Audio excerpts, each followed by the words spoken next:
एक दो नहीं करोड़ों गायों को कटवाया इस देश में। एक कत्ल खाना जो कलकत्ता से शुरू हुआ, धीरे धीरे भारत के हर कैंट एरिया में फैल गया। 350 कैंट एरिया अंग्रेजों ने स्थापित किए, 350 कत्ल खाने बना दिए।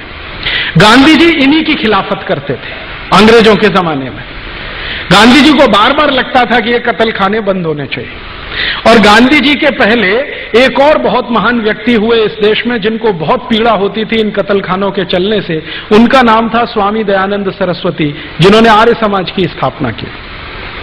उन्होंने तो अपने जीते जी एक फौज तैयार कर दिया गोरक्षा के लिए।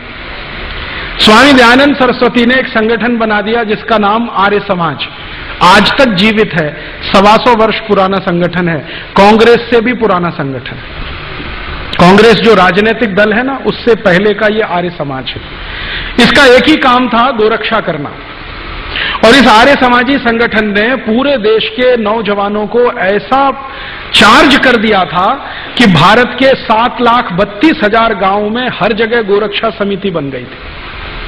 1870 से यह शुरू हुआ और 1894 में आकर यह आंदोलन अपने सबसे उच्चतम शिखर पर था।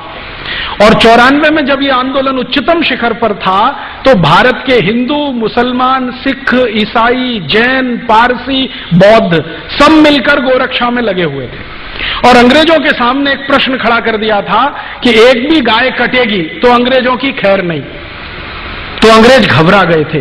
इसी घबराहट में रानी ने चिट्ठी लिखी थी 1894 में कि अगर इस आंदोलन को तोड़ना है, हिंदू मुसलमानों को लड़ाना है, तो तुम ये काम करो कि सारे कत्ल खानों में मुसलमानों की भर्ती करो और हिंदुओं को बताओ कि गाय ये काट रहे हैं।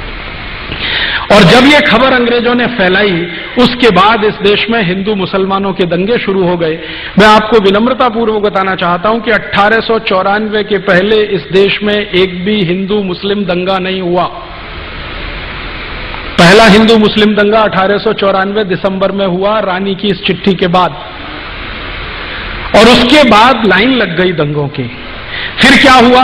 आजादी का प्रश्न पीछे आ गया, गोरक्षा का प्रश्न पीछे आ गया, हिंदू मुसलमानों का सांप्रदायिकता का प्रश्न सबसे आगे आ गया। और अंग्रेजों ने लगभग 60-70 साल तक इसी आग को जलाकर रखा और इसमें समय समय पर घी डालते रहे। वो कभी भी ये दोनों एक ना हो जाएं, इसके लिए पूरी ताकत लगाकर अपने एजेंटों को उन्होंने भारत की बहुत सारी संस्थाओं में घुसा के बिठा दिया कि ये समाज एक ना हो जाए। और इस तरह से बदस्तूर गाय कटती रही और हत्या होते होते करोड़ों की संख्या में पहुंच गई। जब अंग्रेज गए 15 अगस्त 1947 को, तो भारत के महात्मा गांधी जैसे कुछ क्रांतिवीर जो जीवित थे, उन्होंने ये प्रश्न उठाया कि हाँ, और कहा कि अब अंग्रेज गए हैं, जल्दी से गोहत्या बंद होनी चाहिए। तो वो गोहत्या बंद होने के लिए भारत की संसद में प्रस्ताव आया और उस प्रस्ताव को लाने वाले एक बहुत अच्छे सांसद थे, उनका नाम था महावीर त्यागी। वो कई बार संसद सभ्य बने थे, माने खासदार बने थे। सोनीपत नाम का एक क्षेत्र है हरियाणा में, वहां से वो जीत कर आते थे और किसी राजकीय पक्ष के टिकट पर नहीं, अकेले जीत कर आते थे। महावीर त्यागी जी के बारे में कहा जाता है कि जब वो संसद में खड़े होकर भाषण दिया करते थे तो पंडित जवाहरलाल नेहरू सारे काम छोड़कर उनका भाषण सुना करते थे, क्योंकि वो सरकार की इतनी खिंचाई करते थे तो उसका जवाब कैसे देना है संसद में, ये नेहरू जी के लिए मुश्किल हो जाता था। तो नेहरू जी सब काम छोड़कर महावीर त्यागी जी का भाषण सुनते। महावीर त्यागी जी ने सबसे पहले याद दिलाया कि देखो, अंग्रेज अब चले गए, हमारी सरकार आ गई, अब गोहत्या बंद करने के लिए कानून बनाओ। तो संसद में प्रस्ताव आया, उस पर बहस हुई।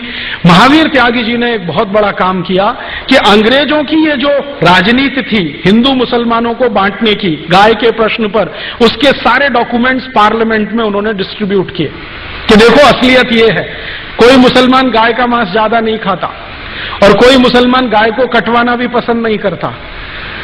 ये तो अंग्रेजों की चाल है हमको आपस में लड़ाने की और बर्बाद करने की। तो ये चाल को समझकर मुस्लिम खासदारों ने भी समर्थन किया कि हाँ, गोरक्षा होनी चाहिए। विधेयक आने का समय आया।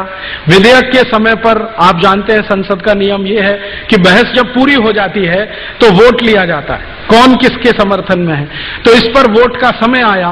वोट के समय में एक दिन पहले यह तय हो गया था कि भारत की संसद के मैक्सिमम एमपीज, सबसे ज्यादा खासदार गोरक्षा के समर्थन में है और मुश्किल से कुछ एमपीज जिनकी संख्या 10 भी नहीं थी वो गोरक्षा के विरोध में।